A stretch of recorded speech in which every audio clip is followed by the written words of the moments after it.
देखते हैं solid state को। देखिए ये है सॉलिड स्टेट, ठीक। सर हाँ, नहीं, वो दिख नहीं रहा। अभी दिखेगा, देखिएगा। तो सॉलिड स्टेट, तो सॉलिड स्टेट में ये बोला जाता है कि सॉलिड स्टेट में जो भी मटेरियल क्या होंगे, all the particles are compactly packed, okay, closely packed आप कर सकते हैं, क्लोजली पैक्ड होते हैं। और क्या बोला जाता है कि इसमें जैसे गैस के पार्टिकल जब हम लोग पढ़ते हैं, गैस के पार्टिकल, तो आपको पता है कि पूरे रूम में क्या करेंगे, वो मूव करेंगे, किसी भी डायरेक्शन में वो क्या करते हैं, मूव करते हैं, जब गैस की पार्टिकल की हम लोग बात करते हैं। लेकिन जब हम लोग क्या बात करते हैं, जब हम लोग इसकी सॉलिड स्टेट की बात करते हैं, तो जो भी पार्टिकल होगा वो कहाँ पे मूव करेगा, कि अगर मीन पोजीशन है, मान लीजिए ये मीन पोजीशन है, तो उसके राइट या लेफ्ट डायरेक्शन में वाइब्रेट करेगा।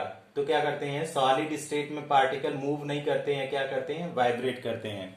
इन सॉलिड स्टेट हम लिख रहे हैं, इन सॉलिड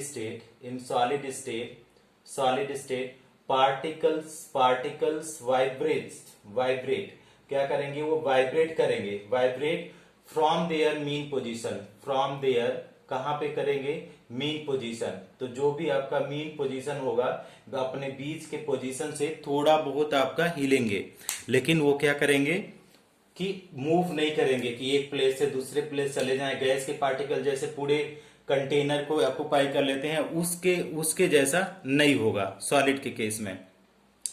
तीसरा चीज अगर इसमें देखे जाए तो इसमें क्या होता है, स्ट्रॉन्ग अट्रैक्शन फोर्स होता है, जो आपने बताया था, स्ट्रॉन्ग ना अट्रैक्शन फोर्स होता है, ठीक, स्ट्रॉन्ग अट्रैक्शन फोर्स होता है।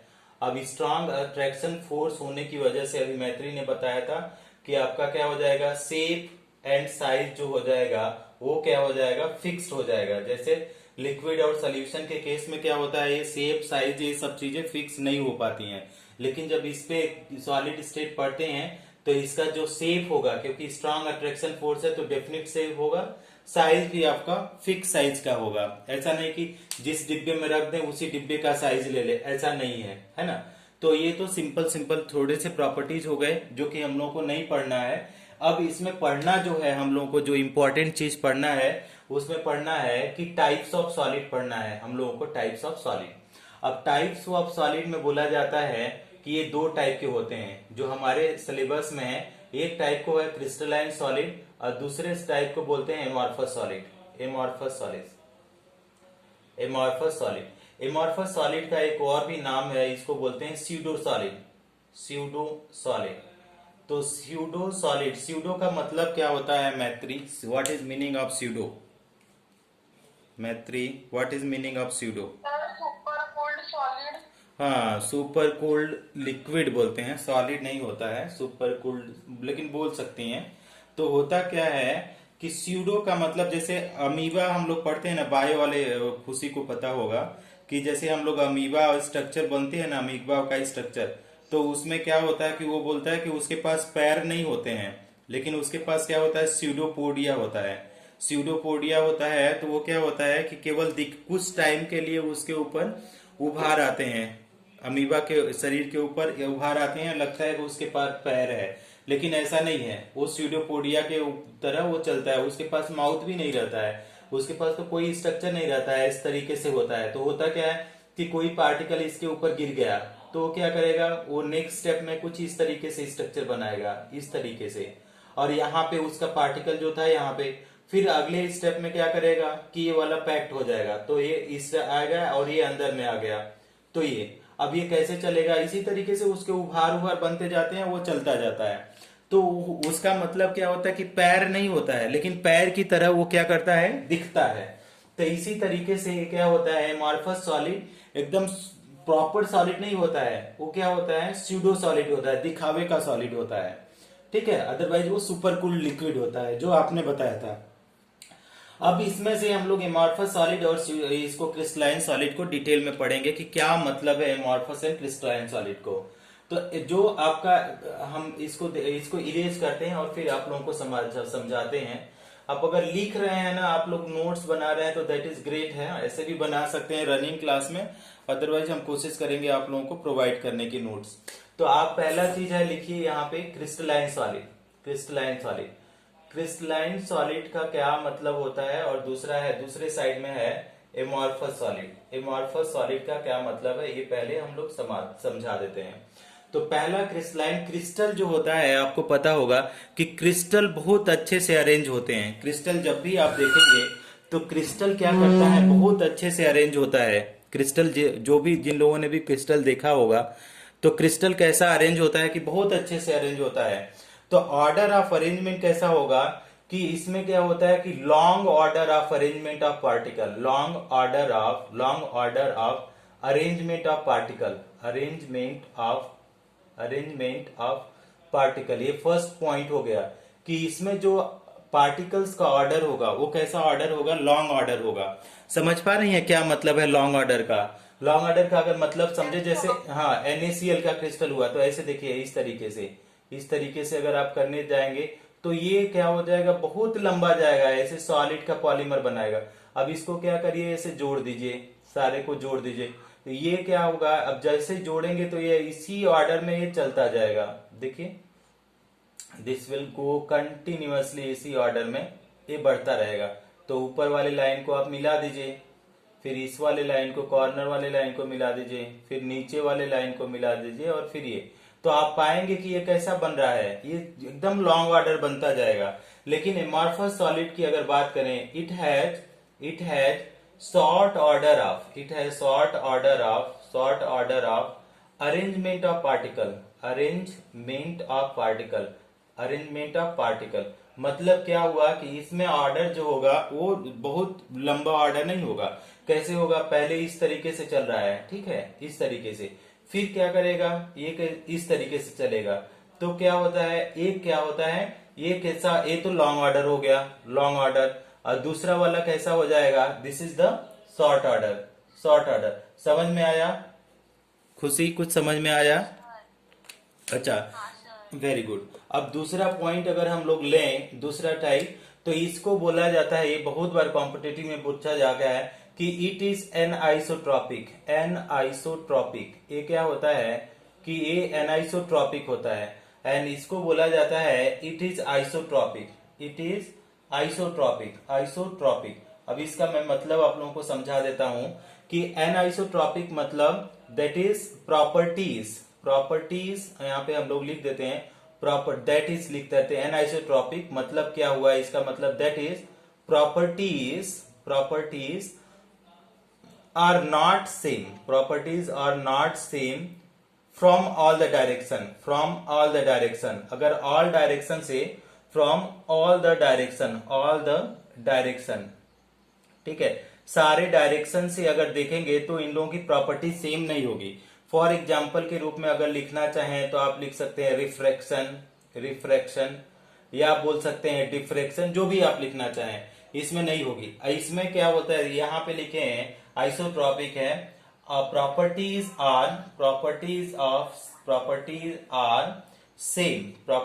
आर सेम, कैसे हो गया, फ्रॉम ऑल द डायरेक्शन, सारे डायरेक्शन में क्या हो जाएगा, प्रॉपर्टीज क्या हो जाएंगे, सेम हो जाएंगे, ठीक। लाइक हम लोग लिख देते हैं रिफ्रैक्शन,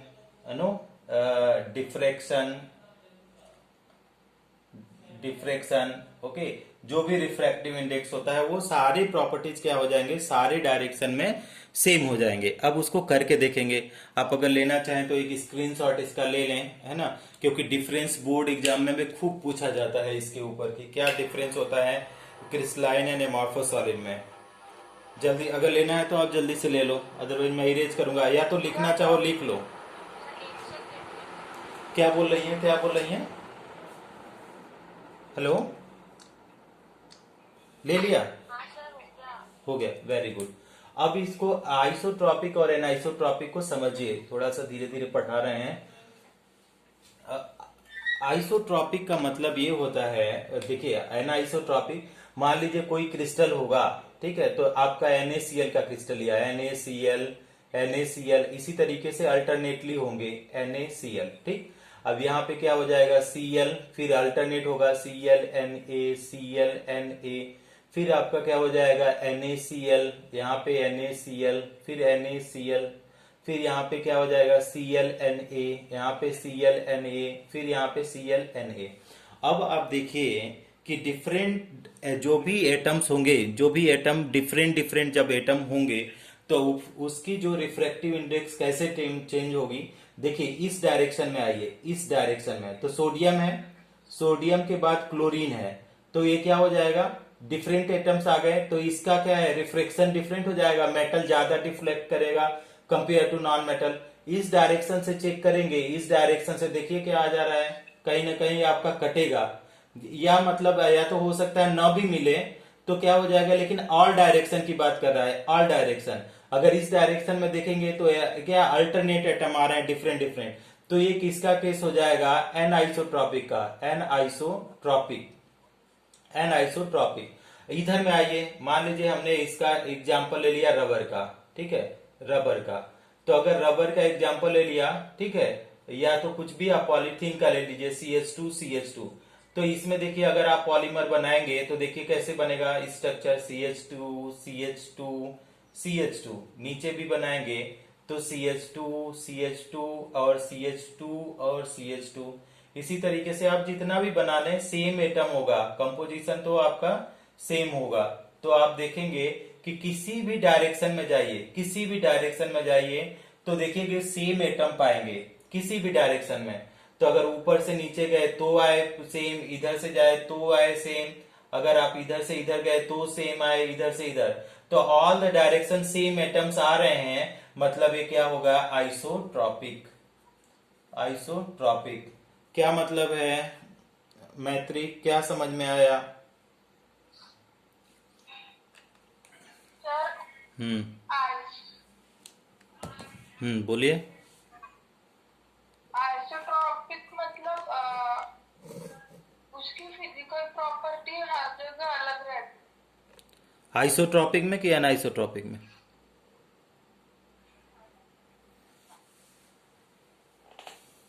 ये है। एनआइसोट्रॉपिक, आइसोट्रॉपिक हाँ, तो आइसोट्रॉपिक में तो सेम हो गया ना, सारी जगह प्रॉपर्टी सेम हो गई। It is the I iso, isotropic में सेम रहेगी और हाँ एनाइसोट्रॉपिक में डिफरेंट रहेगी। हाँ, तो इसको लिख लीजिए, ठीक है, लिख लिया। हाँ तो आप लोग लिखा करो, मैं टाइम दे दिया करूंगा, हमको लग नहीं रहा है कि आप लोग नोट्स वगैरह बना रहे हो। अगर नोट्स नहीं बना रहे हैं तो काफ़ी आप लोगों को नुकसान हो जाएगा, या तो नोट्स बनाते चलो, जितना भी है पढ़ाया जा रहा है ना, थोड़ा थोड़ा आप डेली का डेली कुछ किया करो, अदरवाइज क्या होगा, लास्ट में बहुत ज़्यादा हो जाएगा बर्डन और सब चीज़ भूल भी जाओगे। अच्छा, इसमें अगर आप लोगों से पूछा जाए, ठीक है, तो कौन किसका आपका बॉइलिंग पॉइंट और मेल्टिंग पॉइंट क्या हो जाएगा, ज़्यादा होगा और किसका कम होगा?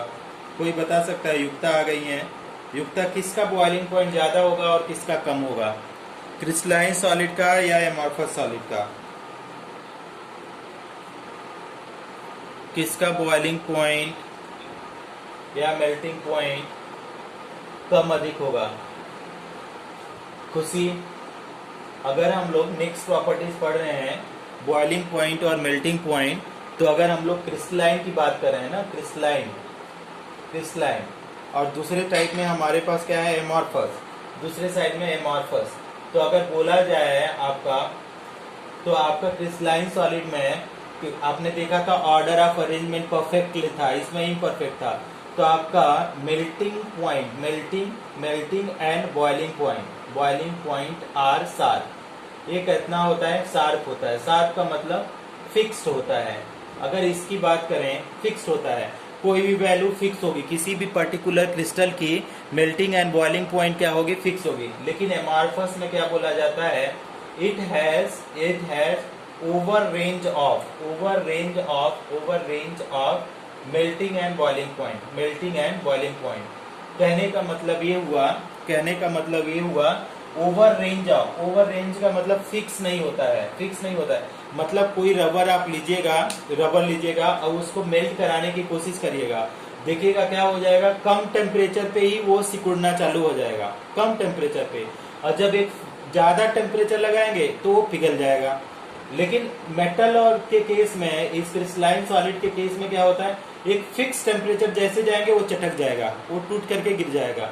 तो इसका जो मेल्टिंग एंड बॉइलिंग पॉइंट है ये क्या है, फिक्स्ड है, और इसका क्या है, it has over range of melting and boiling point. Fix होने का यही कारण है कि इसके पार्टिकल अरेंज्ड हैं, एकदम अरेंज्ड है, ऑर्डर्ड में है, तो एक फिक्स मेल्टिंग पॉइंट होगा। इसके पार्टिकल ऑर्डर में नहीं है, ये डिसऑर्डर में है, तो इसका कोई भी चीज फिक्स नहीं है, ठीक। अच्छा, दूसरा पॉइंट अगर बोला जाए कि इफ कट बाई किसके, शार्प टूल से कट करते हैं, शार्प टूल से अगर कट करें, देन इट गिव्स, कैसा ये गिव्स करेगा, गिव्स स्मूथ सरफेस, ये जब भी देगा क्या है, स्मूथ सरफेस देगा, ठीक है। क्यों स्मूथ सरफेस देगा, क्योंकि पार्टिकल का अरेंज ऑर्डर में है, और यहाँ पे it does not give smooth surface on cutting with small tool, on cutting with, क्या अगर स्मॉल टूल से अगर कट करें, स्मॉल टूल से, तो ये क्या करेगा, कैसा सरफेस देगा, स्मूथ नहीं देगा, कैसा सरफेस देगा, स्मूथ नहीं सरफेस देगा, तो मतलब क्या है, रफ सरफेस देगा। समझ पा रही हैं इसको क्यों दे रहा है, क्यों इसका है स्मूथ सरफेस, क्योंकि आपके पार्टिकल का क्या है, अरेंजमेंट अभी देखा था ना हम लोगों ने कि एकदम प्रॉपर्ली ऑर्डर्ड में अरेंज है, लॉन्ग ऑर्डर ऑफ अरेंजमेंट है। तो लॉन्ग ऑर्डर ऑफ अरेंजमेंट होने की वजह से, इस तरीके से लॉन्ग ऑर्डर ऑफ अरेंजमेंट होने की वजह से ये जब काटेंगे तो आपका एक ऐसा सरफेस देगा, स्मूथ सरफेस देगा। लेकिन यहीं पे अगर ये क्या है, शॉर्ट ऑर्डर ऑफ अरेंजमेंट है, कैसा ऑर्डर है, शॉर्ट ऑर्डर ऑफ अरेंजमेंट है, इस तरीके से, तो अगर इसको आप कटेंगे तो कहीं भी आपका स्मूथ सरफेस नहीं आएगा। अगर ऐसे कटेंगे तो कहीं ज्यादा गैप, कहीं कम गैप, तो there will not be the smooth surface. समझ में आ गया, यस या नो? Yes sir. ओके। तो अगर बात करें तो क्या होगा कि एक तो दूसरा इसका एक चीज हम लोग बोल लेते हैं कि नेचर अगर देखा जाए, अगर इसमें नेचर हम लोग समझने की कोशिश करें कि किसका क्या नेचर होगा, तो अगर नेचर की बात करें तो इसमें पूछा जाए कौन हार्ड होगा, कौन सा हार्ड होगा, युक्ता कौन सा हार्ड होगा, क्रिस्टलाइन या एमॉर्फस, कौन सा ज्यादा हार्ड होगा? युक्ता कौन सा हार्ड होगा? हाँ, तो आपका क्रिस्टलाइन वाला ये क्या होगा, इट इज इसको लिख सकते हैं, it is very hard and क्या हो जाएगा, एंड ब्रिटल, एंड क्या हो जाएगा, ब्रिटल, मतलब हार्ड होगा, अगर उसको तोड़ने की कोशिश करेंगे तो आपका जल्दी से टूट जाएगा, ठीक है, ब्रिटल सॉलिड होगा। लेकिन क्या हो जाएगा, अगर इसकी बात करें तो ये क्या होता है, it is super cooled liquid. Okay, it is super cooled liquid.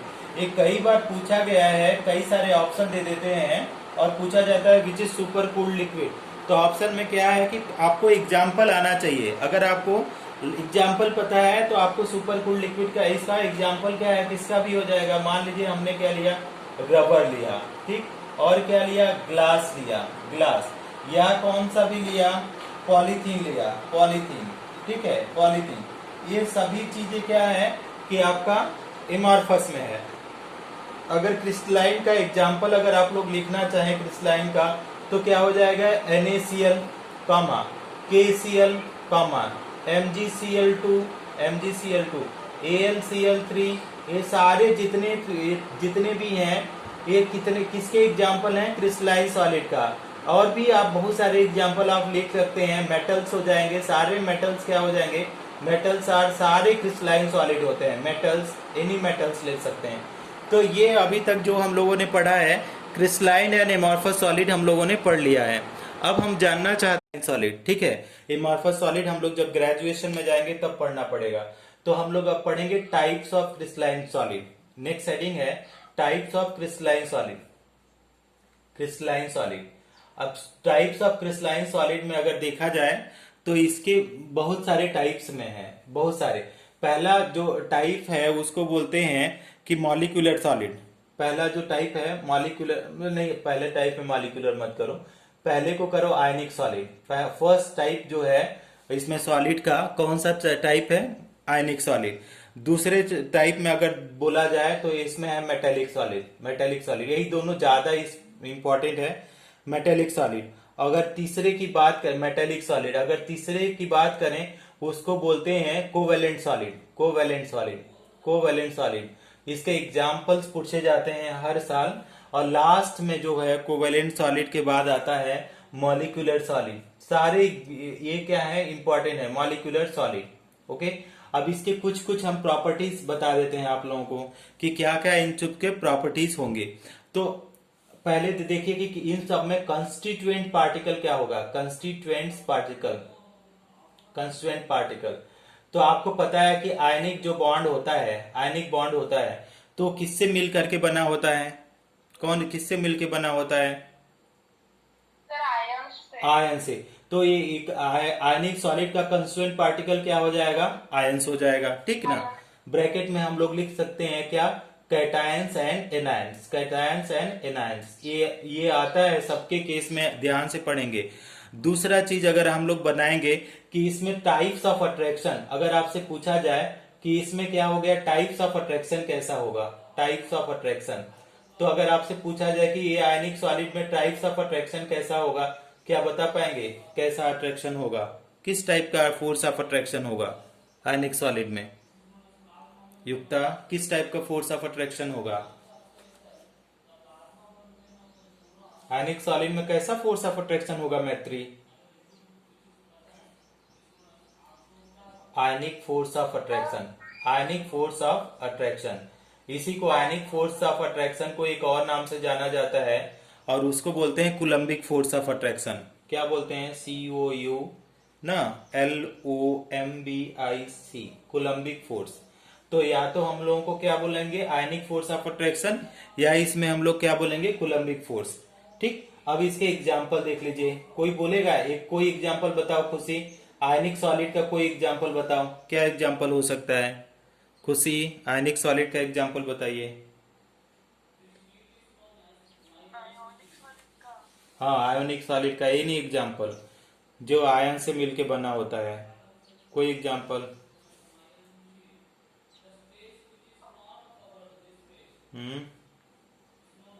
मैत्री, आयनिक सॉलिड का एग्जाम्पल बताओ आप।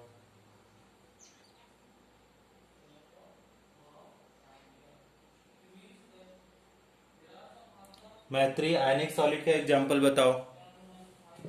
Sir NaCl। हाँ, इतना टाइम लग गया, क्यों है इतना टाइम लिखता है, NaCl, MgCl2, MgO, ये जितने भी है ना, ये सब आयनिक सॉलिड के एग्जाम्पल हैं। कॉमा ZnS, ये सारे क्या हैं, आयनिक सॉलिड के एग्जाम्पल हैं। अगर आपसे पूछा जाए कि इसका फिजिकल नेचर कैसा होगा, फिजिकल नेचर, तो बताओ फिजिकल नेचर कैसा होगा, हार्ड और सॉफ्ट कैसा होगा फिजिकल नेचर, तो ये कैसा हो जाएगा, हार्ड हो जाएगा, सर फिर हार्ड होगा। हार्ड होगा, ठीक है। और हमने क्या बोला था, ब्रिटल भी बोला था, ब्रिटल। ओके, इसके बहुत सारे प्रॉपर्टीज पढ़ना है। मेल्टिंग एंड बॉइलिंग पॉइंट तो ये ज्यादा होगा ही, आप लोगों को पता ही है। लेकिन ये क्या बोला जाता है, कंडक्टिविटी, इसका जो मेन पॉइंट है, जो इंपॉर्टेंट पॉइंट है, जो पूछा जाता है कि ये इलेक्ट्रिसिटी का क्या होगा, कंडक्टर होगा या इंसुलेटर। तो कोई बताए ये कैसा होगा, इलेक्ट्रिसिटी का कंडक्टर होगा या इंसुलेटर, आयनिक सॉलिड, आयनिक सॉलिड इलेक्ट्रिस कंडक्टर। कंडक्टर होगा, कंफर्म, कंफर्म। हाँ, हाँ। देखो अब हम इसको थोड़ा सा आप लोगों को समझाते हैं कि क्योंकि इसमें कंफ्यूज कर जाते हैं स्टूडेंट। अब इलेक्ट्रिसिटी किससे फ्लो होती है, इलेक्ट्रिसिटी, तो इलेक्ट्रिसिटी दो चीजों से फ्लो होती है। पहला, by movement of ion, by movement of ion, movement of ions, ठीक। और दूसरा चीज क्या था कि by transfer of electron, by transfer of electron, transfer of electron. अब इसमें होता क्या है, ट्रांसफर ऑफ इलेक्ट्रॉन ना करें, या तो बोलेंगे बाई मूवमेंट ऑफ इलेक्ट्रॉन, ये भी बोल सकते हैं, movement of electron, movement of electron in wire. Okay, wire में आपका मूवमेंट अगर इलेक्ट्रॉन का हो रहा है तो वहां पे इलेक्ट्रिसिटी कंडक्ट होगी। अब जब हम लोग क्या बोलते हैं, सॉलिड की बात करते हैं, सॉलिड की, तो अगर हमारे पास जो NaCl है, NaCl, तो NaCl का इस तरीके से स्ट्रक्चर होगा ना, फेस सेंटर होगा, आगे जाकर के पढ़ेंगे बहुत अच्छे से। तो इस तरीके से एक स्ट्रक्चर है, इस तरीके से। तो हमारे पास जो है एक जगह Na है, एक Cl है, NaCl है, ठीक है, और यहाँ पे Na हो गया, Cl हो गया, यहाँ पे Na हो गया और Cl हो गया। ठीक, तो अब ये सॉलिड स्टेट में क्या ये एक जगह से दूसरे जगह मूव करेंगे? सॉलिड की बात कर रहे हैं, क्या मूव करेंगे? पार्टिकल एक जगह से दूसरी जगह मूव करेंगे सॉलिड स्टेट में, यस या नो? नहीं सर। नो। तो अगर नो मूवमेंट ऑफ आयंस, तो आयन का मूवमेंट तो नहीं हुआ, नो मूवमेंट ऑफ आयंस, तो आयंस का मूवमेंट नहीं हुआ, तो ये क्या हो गया? कंडक्टर हुआ कि इंसुलेटर हुआ? इंसुलेटर। इंसुलेटर हुआ। वेरी गुड, अच्छा बताया, आंसर करेक्ट है। तो मतलब ये सॉलिड स्टेट में कैसा है? इंसुलेटर है। ध्यान से रखना, कई बार, बहुत हजारों बार पूछा जा चुका है कि सॉलिड स्टेट में जो होता है, सॉलिड फेज में आयनिक सॉलिड इंसुलेटर होता है। लेकिन इसी को क्या करो? डिजॉल्व कर दो। कहां पे डिजॉल्व करो? इसको लिक्विड में डिजॉल्व कर दो। NaCl को हमने लिक्विड में डिजॉल्व किया इस तरीके से। अगर लिक्विड को हम लिक्विड में डिजॉल्व कर दिया, अगर हमने इसको लिक्विड में डिजॉल्व कर दिया, तो क्या हो गया? NaCl तो वो साल्ट है, तो ये क्या है? आराम से Na प्लस और Cl माइनस में मूव हो जाएगा। Na प्लस Cl माइनस हर जगह क्या होगा? Na plus Cl minus. Okay, ये Na प्लस हो जाएगा, यहाँ पे Cl माइनस हो जाएगा वाटर में। तो वाटर में ये क्या हो जा रहा है? डिजॉल्व हो जा रहा है। समझ पा रहे हैं? अब ये वाटर में अगर डिजॉल्व हो रहा है, तो इसमें अगर अब इलेक्ट्रिसिटी, इसमें क्या करो? 2 इलेक्ट्रोड ले करके अब इसमें क्या करो? पास कराओ। 2 इलेक्ट्रोड ले करके इसमें इलेक्ट्रिसिटी पास कराओ। तो बताओ, अभी आयंस तो मूव करेंगे ना, डिजॉल्व हो गए हैं तो, यस या नो? युक्ता, आयंस मूव करेंगे कि नहीं युक्ता? Yes sir. तो आयंस मूव करेंगे तो electricity will pass by movement of ion. तो इस केस में लिक्विड और मॉल्टेन फेज में ये कैसा होगा युक्ता? इंसुलेटर होगा या कंडक्टर होगा? बताओ आप, क्या होगा? लिक्विड स्टेट में अगर NaCl को पानी में डिजॉल्व किया, तो अभी आयंस तो मूव करेंगे, ठीक है, क्योंकि फोर्स ऑफ अट्रैक्शन कम हो गया। तो इस केस में ये कंडक्टर होगा कि इंसुलेटर होगा? इंसुलेटर। कंडक्टर। क्यों? क्यों कंडक्टर होगा? क्योंकि आयंस मूव कर रहे हैं। हाँ, आयंस मूव कर रहे हैं, हमने पहले बताया, इसीलिए इतना डिटेल में कर दिया कि आप यहाँ पे देखो इलेक्ट्रिसिटी कैसे फ्लो करेगी। इलेक्ट्रिसिटी का मतलब क्या है? कंडक्टर। इलेक्ट्रिसिटी का मतलब है conductor of electricity. Conductor of electricity कैसे होता है? बाय मूवमेंट ऑफ आयन और by flow of electron in wire. तो यहाँ पे तो फ्लो ऑफ इलेक्ट्रॉन या कुछ भी फ्लो नहीं हो रहा है, कुछ भी फिक्स्ड रिजिड है सॉलिड स्टेट में। लेकिन लिक्विड में जैसे आपने डिजॉल्व किया, तो वहां पे क्या हो गया? आयंस में डिजॉल्व हो गया। अब आयंस फ्री है मूव करने के लिए कैथोड और एनोड के ऊपर। तो अगर कैथोड और एनोड के ऊपर ये मूव करेंगे, तो ये इस केस में क्या हो जाएगा? कंडक्टर हो जाएगा। बात समझ में आई? हाँ। अच्छा, Yes, sir. टेक, हाँ, sir. Okay, take a screenshot please. Sir एक सेकेंड। हाँ, स्क्रीन अवेलेबल नहीं है। इस स्क्रीन अवेलेबल नहीं है अभी? अभी है सर। Okay, done sir. अच्छा, एक और टाइप का सॉलिड पढ़ेंगे, इसके बाद ओवर करेंगे, इसके बाद हम लोग पढ़ेंगे, कल पढ़ेंगे। लेकिन थोड़ा थोड़ा आप पढ़ा रहे हैं, कभी कभी ना, तो इसको पूरा डेली का आप कवर करते जाओ, लिखते जाओ। या तो किसी को नहीं समझ में आ रहा है, तो स्क्रीन सेवर ऐप होता है ना, स्क्रीन सेवर ऐप से इसको क्या कर लो? सेव कर लो। जो भी हम लोग पढ़ा रहे हैं ना, उसको सेव कर लो। तो कभी आपको भविष्य में देखना पड़े तो उसको देख सकते हो आराम से। एक हार्ड डिस्क खरीद करके ना, 400-500 का या 1000 का एक हार्ड डिस्क खरीद लो, 1 TB का या 5 TB का एक हार्ड डिस्क ले लो। उसमें जितने भी लेक्चर चल रहे हैं अभी ऑनलाइन का, तो ये एडवांटेज है, रिकॉर्ड कर लो। तो उसको रखोगे ना, तो बाद में कभी आपको कोई टॉपिक समझ में नहीं आया या नहीं लिख पाया, तो कभी देख सकते हो। मतलब ये है उसका। एक है, दूसरा चीज है, हम देते हैं मेटेलिक सॉलिड। अगर मेटेलिक सॉलिड की बात करें, मेटेलिक सॉलिड का, ठीक, तो मेटेलिक सॉलिड का एग्जांपल कुछ भी ले लीजिए, Fe ले लीजिए, Ni ले लीजिए, या कोबाल्ट लिख लीजिए, या तो कॉपर ले लीजिए। ये सब मेटेलिक सॉलिड के पहले एग्जांपल हैं। अब इसमें क्या है? कंस्टिट्यूएंट पार्टिकल पूछा जाएगा, कंस्टिट्यूएंट पार्टिकल। तो ये वाला इंपॉर्टेंट है कि इसमें कंस्टिट्यूएंट पार्टिकल क्या होते हैं, ये इंपॉर्टेंट पॉइंट है कि कंस्टिट्यूएंट पार्टिकल को कैसे मेमोराइज किया जाए मेटेलिक सॉलिड में। तो ये क्या बोला जाता है कि आप मान लो, थोड़ा सा हम एग्जांपल के थ्रू समझा रहे हैं। Fe क्या होता है कि n नंबर आप Fe ले लें, तो Fe को आयनाइज करेंगे तो क्या हो जाएगा, Fe कितना हो जाएगा 3 प्लस प्लस कितना है कि आपका n नंबर ऑफ इलेक्ट्रॉन, कितने इलेक्ट्रॉन, अगर एक की बात करें तो इसमें कितना इलेक्ट्रॉन आएंगे, 3 इलेक्ट्रॉन आएंगे, आएंगे कि नहीं, हाँ। ठीक। Yes sir. हाँ आएंगे, ठीक। तो अब ये क्या बोला जाता है कि मान लो Fe है, कई सारे Fe हैं, मान लो इस तरीके से Fe है, 3 प्लस है, 3 प्लस, और इसके बाहर में क्या हो जाएगा, ये सारे तो इलेक्ट्रॉन होंगे इस तरीके से, इस तरीके से इलेक्ट्रॉन होंगे, होंगे कि नहीं, हाँ। हाँ हाँ सर। हाँ। तो क्या, कौन से इलेक्ट्रॉन है, ये मेटेलिक बॉन्ड वाले इलेक्ट्रॉन है। तो ये क्या होता है, मेटेलिक बॉन्ड आप लोग पढ़े होंगे 11th में। तो इसमें होता क्या है, कंस्टिट्यूएंट पार्टिकल, ये बोला जाता है positive ion, positive ions, ions बोलिए या cation, positive ions in the sea of, in the sea of क्या, moving electron, in the moving electron, in the sea of moving electron, ठीक। In the sea of moving electron या delocalise electron भी बोल सकते हैं। ये constituent particle हैं, positive ions हैं, लेकिन उसके चारों तरफ आपके क्या है, इलेक्ट्रॉन्स हैं। तो positive ions in the sea of electron, ये हो गए कंस्टिट्यूएंट पार्टिकल। अगर इसमें अट्रैक्शन की बात करें, अट्रैक्शन की, तो किस टाइप का अट्रैक्शन होगा, कोई बता सकता है।